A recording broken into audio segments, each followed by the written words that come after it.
These are the 10 worst teams in the NFL right now.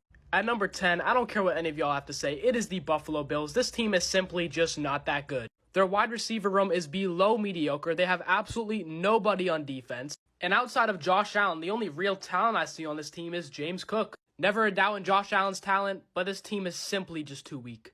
At number 9, we have the Seahawks, a very talented team, but just continues to underperform every season. There's teams in the NFL that find ways to win games, but the Seahawks are one of the teams that find ways to lose.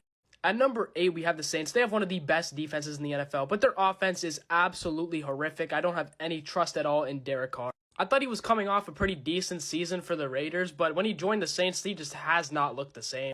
Chris Olave is one hell of a receiver, and Alvin Kamara is a pretty decent running back, but outside of that, I think their offense is too bad for them to win enough games in this league.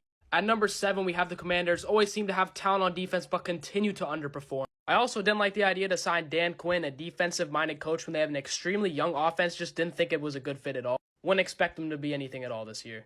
At number 6, we have the Vikings. Let me make it clear, I do think this team has potential for the future. I think they're going to be pretty solid in the next couple seasons, but they're just too young and too underdeveloped for them to do anything crazy this year. At number 5, we have the Patriots. You know this team isn't very good when the only highlights I could find was their top 10 video. On offense, they have way too many question marks for me to put them any higher. I mean, anything should be better than Mac Jones, but we just don't know what to expect from Drake May. But even me, who really likes Drake May, doesn't think that the rest of their offense is going to help him out because it's just so weak, it's going to be hard for him to do anything. They do have a top 10 defense, but having a great defense in this league isn't enough when you can't score shit. Me, they're number 5.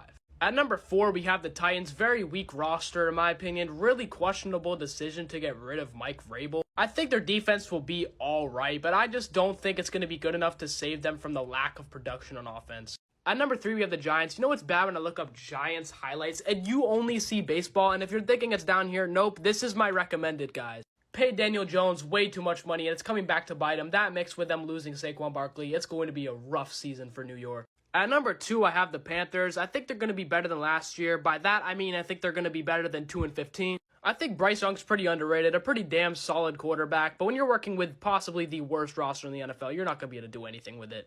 But at number 1, it has to be the Broncos. Lost their best player in Justin Simmons. I don't think their defense is going to be great, and their offense has way too many question marks. I'm expecting them to have the worst record in the NFL next year.